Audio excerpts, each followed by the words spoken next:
Morning పిల్లలు.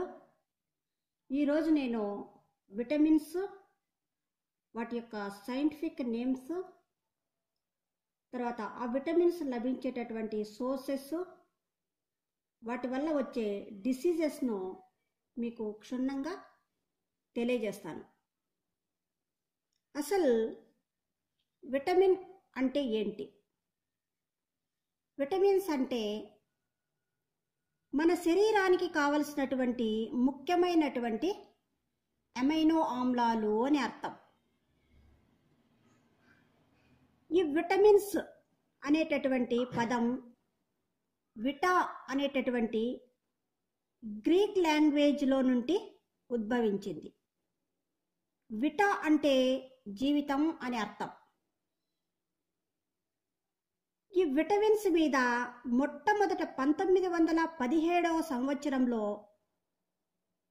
పరిశోధన చేసినటువంటి శాస్త్రవేత్త సర్ హెచ్జే హాప్కిన్స్, ఈయన పాలను పరిశీలించి అందులో పెరుగుదలకు సంబంధించినటువంటి అదనపు కారకం ఉన్నదని, దాని పేరు యాక్సెసరీ ఫ్యాక్టర్స్ అని అన్నాడు. అంటే అదనపు కారకం, యాక్సెసరీ ఫ్యాక్టర్స్ అన్న అదనపు కారకం అన్న ఒకటే. దానికి ఇంకొక పేరు కూడా మనం పెట్టుకోవచ్చు, కోఫ్యాక్టర్ అని కూడా అనవచ్చు. ఆ తర్వాత 1912వ సంవత్సరంలో కాసిమర్ ఫంక్ అనేటటువంటి శాస్త్రవేత్త ఈ విటమిన్స్ అనేటటువంటి నామకరణం చేశారు. అంటే ముందు వాటిని అదనపు కారకాలు అని మాత్రమే పిలువబడేవారు. తర్వాత ఫంక్ అనేటటువంటి శాస్త్రవేత్త ఆ అదనపు కారకాలకు విటమిన్స్ అని ఒక నామకరణం చేయడం జరిగింది. ఈయన జపాన్ నావికులు పాలిష్డ్ బియ్యాన్ని తినడం వలన కొన్ని వ్యాధులకు గురి కావడం గమనించాడు. అంటే బియ్యం ఎక్కువగా పాలిష్ చేసి వాటిని తినడం వల్ల వ్యాధులకు గురి కావడం గమనించాడు. ఈ వ్యాధులకు కారణం ఏంటని ఫంక్ పరిశీలించినప్పుడు రైస్ పైన ఉన్నటువంటి తవుడులో కొన్ని పదార్థాలు ఉండడం వల్ల అవి పాలిష్ చేయడం వల్ల తొలగిపోయి ఆ తొలగించినటువంటి రైస్ను తినడం ద్వారా కొన్ని వ్యాధులకు గురి కావడం గమనించాడు. వాటి మీద పరిశోధన చేసినటువంటి వ్యక్తి కాసిమర్ ఫంక్. ఇవే విటమిన్స్. ఈ విటమిన్స్ అనేటటువంటివి మనకి కో ఎంజైమ్స్గా కూడా పనిచేస్తాయి. విటమిన్స్లో ఏ విధమైన పోషక విలువలు ఉండవు, అది మాత్రం చాలా బాగా గుర్తుపెట్టుకోండి. విటమిన్స్ అంటే ఏ విధమైనటువంటి పోషక విలువలు ఉండవు. అందుకే వాటిని బయో క్యాటలిక్స్ అంటారు. అంటే జీవ ఉత్ప్రేరకాలుగా కూడా పనిచేస్తాయి. మీకు ఇప్పుడు 10th క్లాస్ ఎగ్జామ్స్లలో 1 మార్కు క్వశ్చన్స్ ఎక్కువగా అడిగేదానికి అవకాశం ఉంది. కాబట్టి ఎలాంటి పోషక విలువలు లేనేటివి ఏంటివి, ఎంజైమ్స్, విటమిన్స్, కార్బోహైడ్రేట్స్, మినరల్స్ ఎగ్జెట్రా మీకు గన ఇచ్చినట్లయితే అందులో మీరు విటమిన్స్ అని ఫిల్ చేయాల్సి ఉంటుంది. 1917వ సంవత్సరంలో ఐక్లామ్ అనేటటువంటి శాస్త్రవేత్త ఈ విటమిన్స్ని 2 రకాలుగా వర్గీకరించడం జరిగింది. ఇప్పుడు మనం విటమిన్స్ టైప్స్ గురించి చూద్దాం. ఈ విటమిన్స్ 2 రకాలు. ఒకటి ఫ్యాట్స్ సాల్యుబుల్ అంటే కొవ్వుల్లో కరిగేవి, 2 వాటర్ సాల్యుబుల్ నీళ్ళల్లో కరిగేవి. ఫస్ట్ క్రొవ్వులలో కరిగే విటమిన్లు చూద్దాం. ఏ, డి, ఈ, కే ఈ విటమిన్స్ క్రొవ్వులలో కరుగుతాయి. నెక్స్ట్ నీటిలో కరిగే విటమిన్లు నీటిలో కరిగే విటమిన్లు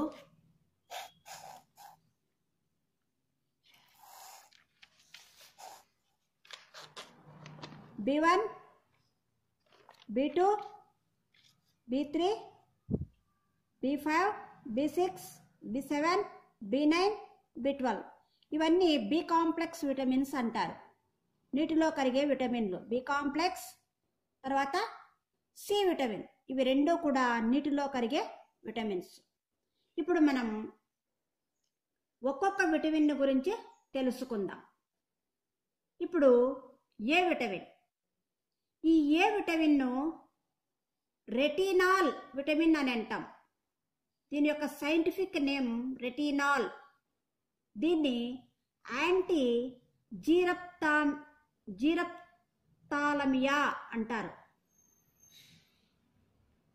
ఏ విటమిన్ను సైంటిఫిక్గా రెటినాల్ అంటారు. దీనిని యాంటీ జీరప్థాలమియా విటమిన్ అని కూడా అంటారు. దీని యొక్క ఫంక్షన్స్ గన మనం గమనించినట్లయితే మన కంటిలో రెండు ఉంటాయి. ఒకటి రాడ్స్, రెండు కోన్స్. ఒకటి రాడ్స్, రెండు కోన్స్. ఈ రాడ్స్ ఏం చేస్తాయంటే లైటింగ్ను గ్రహిస్తాయి. రాడ్స్ లైటింగ్ను గ్రహిస్తాయి.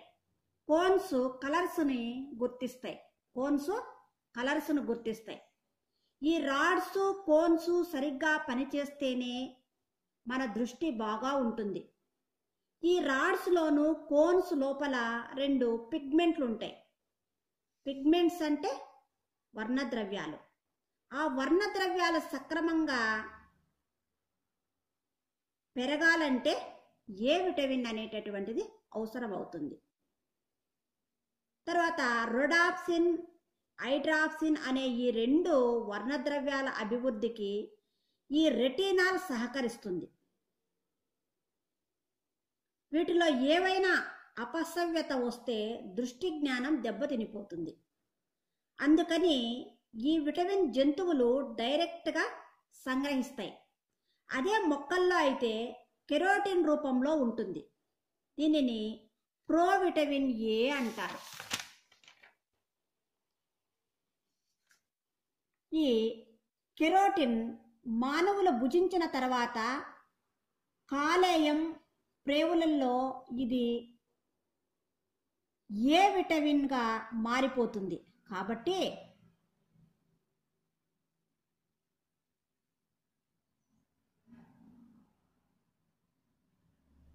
ఈ ప్రపంచంలో ఎక్కువగా ఏ విటమిన్ దొరికే ఫుడ్ సబ్స్టాన్సెస్ ఏవి అంటే క్యారెట్,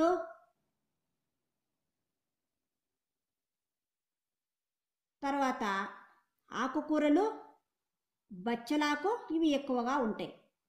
క్యారెట్లో కెరోటిన్ ఉండడం వల్ల వాటికి నారింజ రంగు వచ్చింది.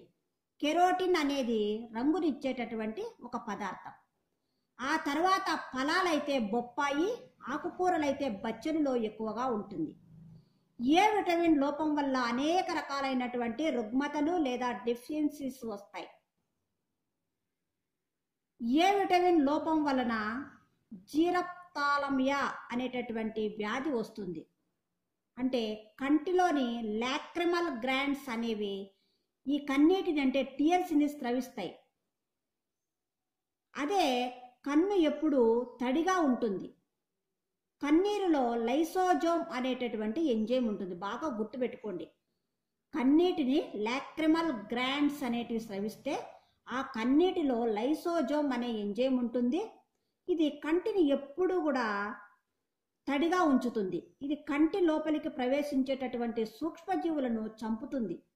అంతేకాకుండా దానిలో ఇంకా సోడియం క్లోరైడ్ NaCl అనేటటువంటి కూడా ఉంటుంది. అందువలన కంటిలోకి ఏదైనా సూక్ష్మజీవి కనుక ప్రవేశిస్తే వెంటనే ఈ రెండు లైసోజోమ్లో సోడియం క్లోరైడ్ ఈ రెండు కలిసి కంటిని రక్షిస్తూ ఉంటాయి. ఇలాంటి కన్నీటిని స్రవించేటటువంటి గ్రంథి లాక్రిమల్ గ్రంథి. ఈ రెండు సరిగ్గా స్రవించకపోతే ఈ జీరప్థాలమియా అనేటటువంటి వ్యాధి వస్తుంది. అశ్రు గ్రంథులు స్రవించకపోతే కనుగుడ్డు లోపల కార్నియా పగిలిపోతుంది. కాబట్టి దీని వలన కెరోటోబలేషియా అనేటటువంటి జబ్బు వస్తుంది. ఇంకా చెప్పాలంటే నైట్ బ్లైండ్నెస్ వస్తుంది. రేచీకటిని మనం తగ్గించలేము, కానీ ఏ విటమిన్ తీసుకోవడం వల్ల దాన్ని ఇంటెన్సీ లేదా తీవ్రతను మనం తగ్గించవచ్చు. కంటిలోని తెల్లని చుక్కలు రావడం, కంటి చూపును కోల్పోయేటటువంటి అవకాశం ఉంది. ఇంకా గ్లూకోమా అనేటటువంటి జబ్బు కూడా వస్తుంది. కన్నీరు స్రవించకపోతే ఈ వ్యాధి వస్తుంది. చిన్న పిల్లల్లో ఏ విటమిన్ లోపం వల్ల చాలా జబ్బులు వస్తూ ఉంటాయి. ఈ చిన్నపిల్లల్లో చాలా ఎక్కువగా ఏ విటమిన్ లోపం కనపడుతూ ఉంటుంది. వారికి ఇష్టమైన ఆహారం తీసుకుంటారు, కానీ ఏ విటమిన్ ఉండేటటువంటి బ్యాలెన్స్డ్ డైట్ను తక్కువగా తీసుకుంటారు.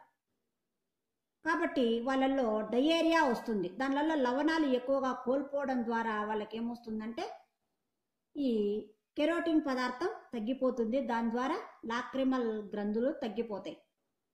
మన భారత ప్రభుత్వం NIN అంటే నేషనల్ ఇన్స్టిట్యూట్ ఆఫ్ న్యూట్రిషన్ వారి తరపున ఏ విటమిన్ను అందించడం జరుగుతుంది.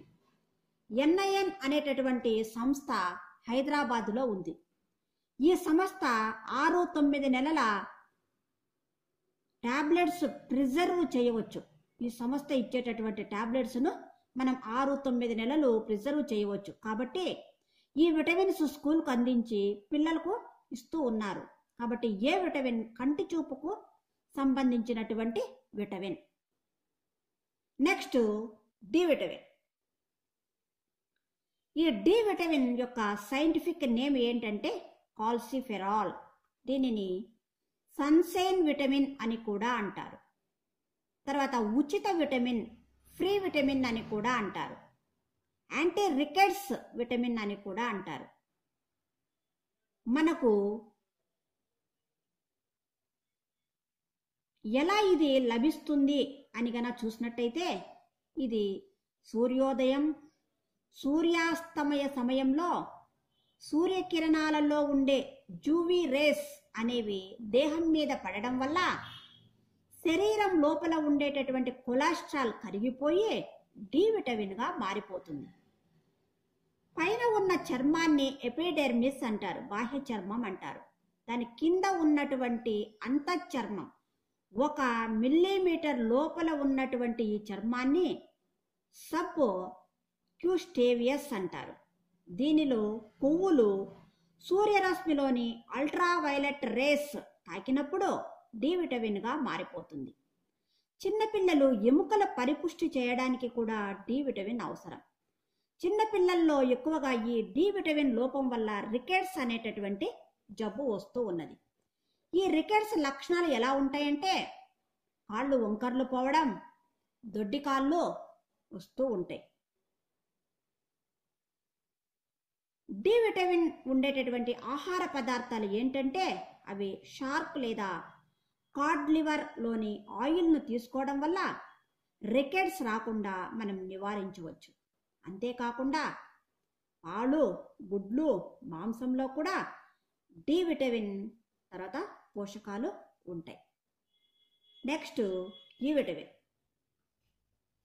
ఈ విటమిన్ యొక్క సైంటిఫిక్ నేమ్ ట్రోకోఫెరాల్. దీన్ని బ్యూటీ విటమిన్ అని కూడా అంటారు. యాంటీ స్టెరిలిటీ విటమిన్ అని కూడా అంటారు. ఇది వ్యంధ్యత్వ నివారణ విటమిన్ అని కూడా అంటారు. చూడండి ఎన్ని పేర్లు ఉన్నాయో. Tocopherol vitamin, beauty vitamin, anti sterility vitamin, వ్యంధ్యత్వ నివారించే విటమిన్. ఇవన్నీ కూడా ఈ విటమిన్కు ఉండేటటువంటి పేర్లు. ఇవి ఎక్కడ లభిస్తాయి అంటే అప్పుడే మొలకెత్తుతున్నటువంటి విత్తనాలు లేదా అప్పుడే మొలకెత్తుతున్నటువంటి విత్తనాలలో చాలా ఎక్కువగా లభిస్తుంది. ఇంకా డ్రై ఫ్రూట్స్, బాదాం, జీడిపప్పు లాంటి వాటిలో కూడా ఈ ట్రోకోఫెరాల్ సమృద్ధిగా లభిస్తుంది. ఇంకా పాలు, గుడ్లు, మాంసం వీటిలో కూడా ట్రోకోఫెరాల్ లభిస్తుంది. ఇది గర్భిణీ స్త్రీలకు అత్యంత అవసరమైనటువంటి విటమిన్.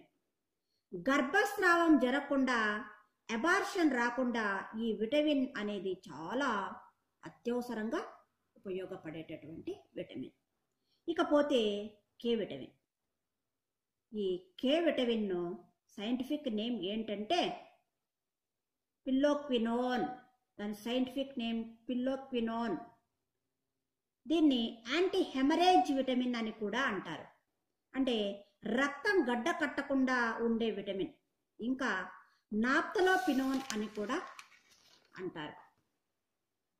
కే విటమిన్ యొక్క ఇంపార్టెన్స్ ఏమిటంటే అనుకోని సందర్భాలలో రక్తనాళాలు గనక పగిలినప్పుడు, ఫ్రాక్చర్ అయినప్పుడు రక్తాన్ని గడ్డ కట్టించే గుణం కలిగిన విటమిన్ కే విటమిన్. అంటే అనుకోకుండా ప్రమాదాలు, యాక్సిడెంట్లు జరిగినప్పుడు రక్తం గడ్డ కట్టే గుణాన్ని కలిగి ఉండేటటువంటి విటమిన్ కే విటమిన్.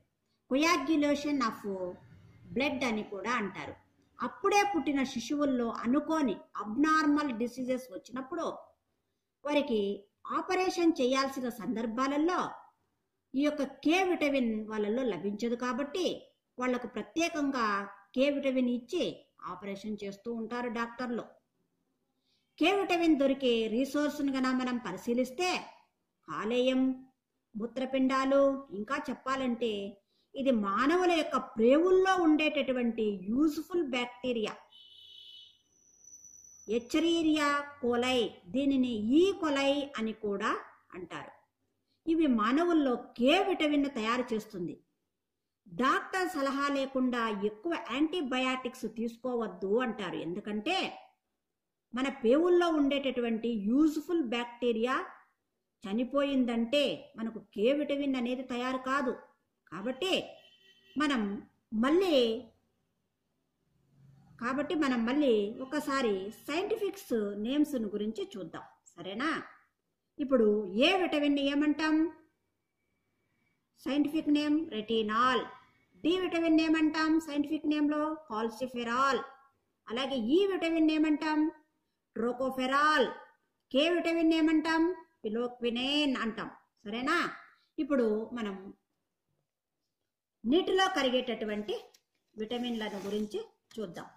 నీటిలో ఏమేం విటమిన్లు కరుగుతాయి చూడండి.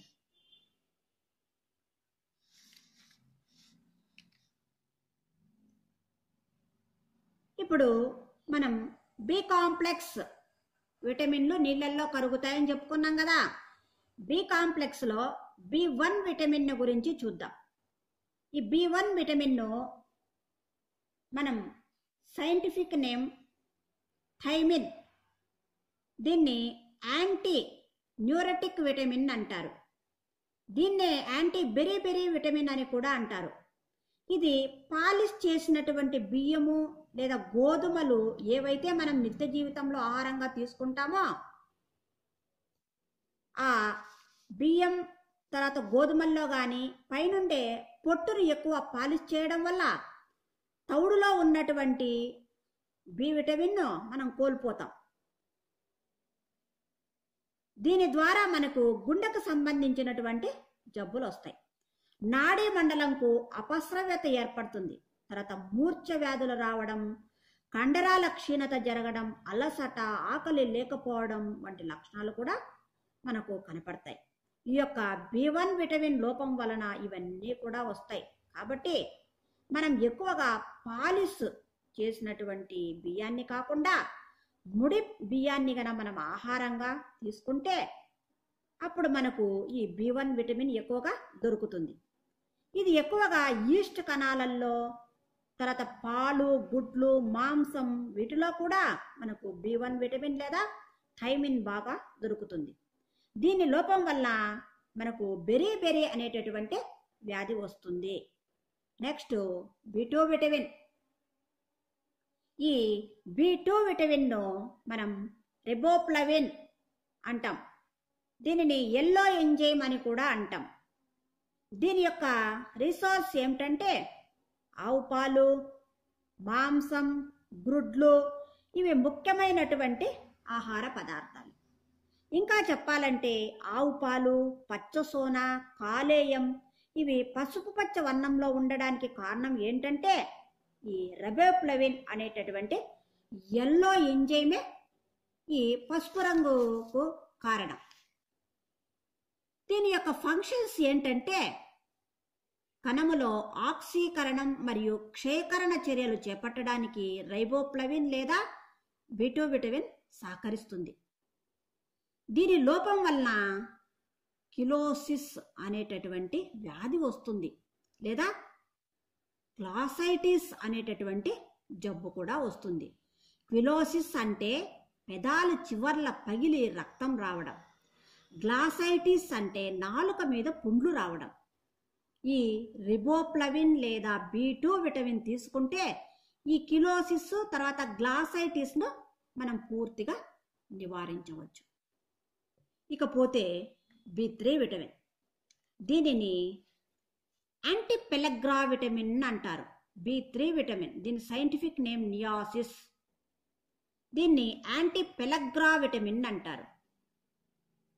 నికోటిక్ ఆమ్లం అని కూడా అంటారు.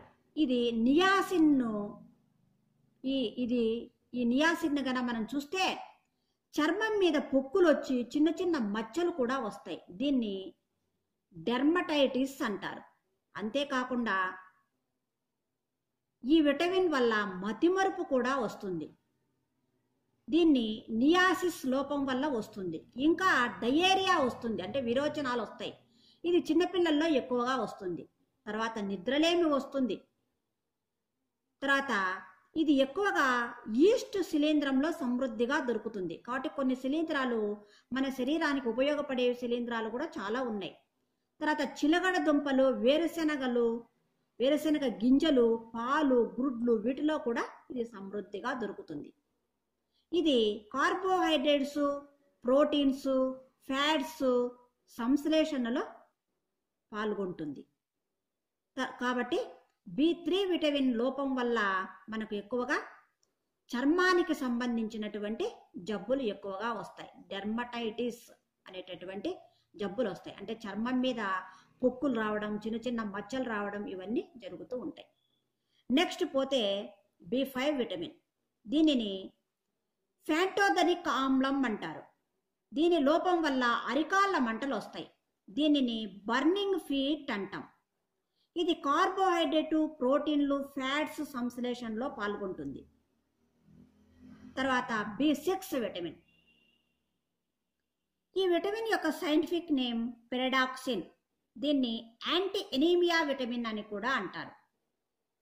దీనిని పరిశీలిస్తే ఎక్కడ దొరుకుతుందంటే పాలు, గుడ్లు, మాంసం వీటితో పాటు ఆకుకూరల్లో కూడా విరివిగా దొరుకుతుంది. దీని లోపం వల్ల అనీమియా అనేటటువంటి రక్తహీనత వ్యాధి వస్తుంది. అనీమియాకి ఎక్కువగా ఐరన్ లోపమే కారణం. దీనివల్ల ఆర్బీసీల సంఖ్య తగ్గిపోతుంది. అంటే రెడ్ బ్లడ్ సెల్స్, ఎర్ర రక్త కణాల సంఖ్య తగ్గిపోయి రక్తహీనత ఏర్పడుతుంది. కాబట్టి వీరికి ఆకుకూరలు ఎక్కువగా ఇవ్వవలసి ఉంటుంది. కాబట్టి B6 విటమిన్ లోపం వల్ల మనకు ఎనీమియా లేదా రక్తహీనత వస్తుంది. నెక్స్ట్ B7 విటమిన్, దీన్ని సైంటిఫిక్గా బయోటిన్ అంటారు. దీనిలో సల్ఫర్ అనేటటువంటి మూలకం ఉంటుంది. దీని లోపం వల్ల వచ్చేటటువంటి జబ్బు ఏంటంటే కండరాల బలహీనతలు, మానసిక రుగ్మతలు, నాడీ మండల అపస్రవ్యతలు వస్తాయి. ఇవి ఎక్కువగా పల్సెస్ అంటే పప్పు ధాన్యాలలో ఎక్కువగా దొరుకుతాయి.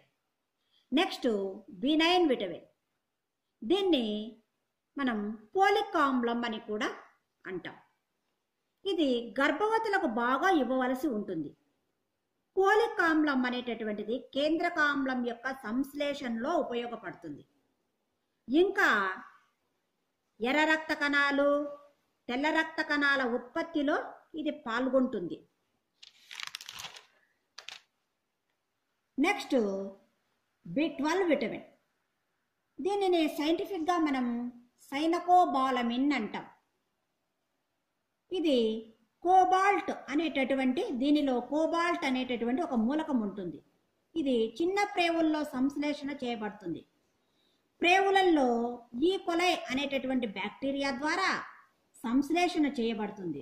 ఇది ప్రోటీన్ల సంశ్లేషణలో పాల్గొంటుంది. ఇవి కాక ఇంకా దొరికేటటువంటి ఆహార పదార్థాలు ఏంటంటే లివర్, పాలు, గుడ్లు, మాంసం అనే వాటిలలో ఎక్కువగా దొరుకుతుంది. తర్వాత పెరీనియస్ అనీమియా అనేటటువంటి వ్యాధి కూడా ఈ B12 విటమిన్ లోపం వల్ల వస్తుంది. పెరీనియస్ అనీమియా అనేటటువంటి వ్యాధి వస్తుంది. ఇది ఎక్కువగా దీనివల్ల చాలా రుగ్మతలు కూడా వస్తాయి. Next last one C vitamin. ఇది ఎక్కువగా వేడి చేసినప్పుడు ముందుగా కోల్పోయేటటువంటి విటమిన్. మనం పదార్థాలను వేడి చేసినప్పుడు అన్నిటికంటే ముందు కోల్పోయే విటమిన్ ఏంటంటే ఏ విటమిన్. దీనినే మనం ఆస్కారిబ్ విటమిన్ అని కూడా అంటాం. ఈ విటమిన్ ఎక్కువగా మనకు సిట్రిక్ జాతి మొక్కల్లో ఎక్కువగా దొరుకుతుంది. అంటే సిట్రస్ జాతి మొక్కలు అంటే ఏంటివంటే ఉసిరి, నారింజ, నిమ్మ ఇలాంటివి.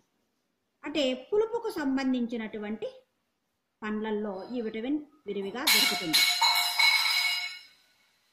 తర్వాత ఈ విటమిన్ లోపం వల్ల మనకు స్కర్వీ అనేటటువంటి వ్యాధి వస్తుంది. స్కర్వీ అంటే చిగుర్ల నుండి రక్తం కారడం అని అర్థం.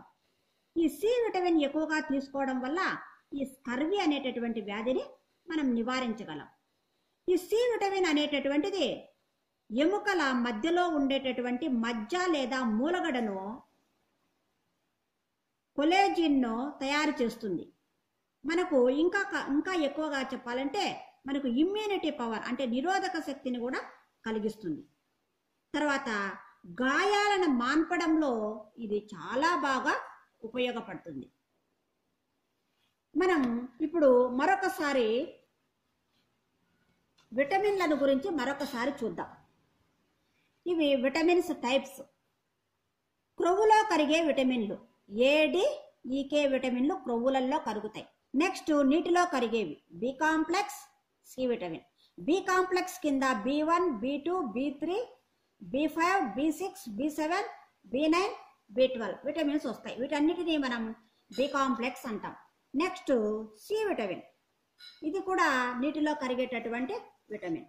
ఇకపోతే మనకు విటమిన్స్ వాటి యొక్క సైంటిఫిక్ నేమ్స్, తర్వాత డిసీజెస్ గురించి మరొకసారి చూద్దాం. Vitamin A vitamin. A vitamin యొక్క సైంటిఫిక్ నేమ్ రెటినాల్. దీని లోపం వల్ల రేచీకటి లేదా కంటి మస్క వస్తుంది. Next D vitamin. దాని సైంటిఫిక్ నేమ్ కాల్సిఫెరాల్. దీని లోపం వల్ల రికెట్స్ వ్యాధి వస్తుంది. రికెట్స్ వ్యాధి అంటే తెలుసు, కాళ్ళు వంకర్లు పోవడం. నెక్స్ట్ ఈ విటమిన్. దీన్ని ట్రోకోఫెరాల్ అంటారు సైంటిఫిక్ నేమ్. దీని లోపం వల్ల వెంధ్యత్వ వ్యాధి వస్తుంది. నెక్స్ట్ కే విటమిన్. దీని సైంటిఫిక్ నేమ్ పిల్లోక్వినోన్. దీని లోపం వల్ల రక్తం గడ్డకట్టడం జరుగుతుంది. Next B1 vitamin. దీన్ని సైంటిఫిక్గా థైమిన్ అని పిలుస్తాం. దీని లోపం వల్ల బెరీ అనేటటువంటి వ్యాధి వస్తుంది. నెక్స్ట్ B2 విటమిన్ రెబేఫ్లోవిన్ అంటారు. దీనివల్ల గ్లాసైటిస్ అనేటటువంటి వ్యాధి వస్తుంది. Next B3 vitamin. దీని సైంటిఫిక్ నేమ్ నియాసిస్. దీని వలన పెల్లగ్రా వ్యాధి వస్తుంది. Next B5 vitamin. దీన్ని ప్యాంటోథనిక్ ఆమ్లం అంటారు. దీని లోపం వలన బర్నింగ్ ఫీట్ అంటే అరికాళ్ళ మంటలు వస్తాయి. Next B6 vitamin. దీని సైంటిఫిక్ నేమ్ పెరిడాక్సిన్. దీనివల్ల ఎనీమియా లేదా రక్తహీనత వస్తుంది. Next B7. దీని సైంటిఫిక్ నేమ్ బయోటిన్. దీని వలన కండరాల బలహీనత వస్తుంది. Next B9. ఇది పోలిక్ ఆమ్లం. Next B12. దీని సైంటిఫిక్ నేమ్ సైనకోబాలమిన్. దీని యొక్క లోపం వలన పెరినియాసిస్ అనీమియా అనేటటువంటి వ్యాధి వస్తుంది. Next last C vitamin. దీనిని ఆస్కారిబ్ విటమిన్ అని అంటారు. ఈ ఆస్కారిబ్ విటమిన్ లోపం వలన రోగనిరోధక శక్తి తగ్గిపోతుంది. తర్వాత ఇంకా ఏంటంటే గాయాలు మానవు. కాబట్టి గాయాలు మానడానికి, రోగనిరోధక శక్తి పెంచుకోవడానికి మనం సి విటమిన్ను ఎక్కువగా తీసుకోవాలి. Thank you childrens. నా వీడియో కనుక నచ్చినట్టయితే లైక్ చేయండి, షేర్ చేయండి. కొత్తగా చూసే వాళ్ళు సబ్స్క్రైబ్ చేసుకోండి. ధన్యవాదములు. Thank you.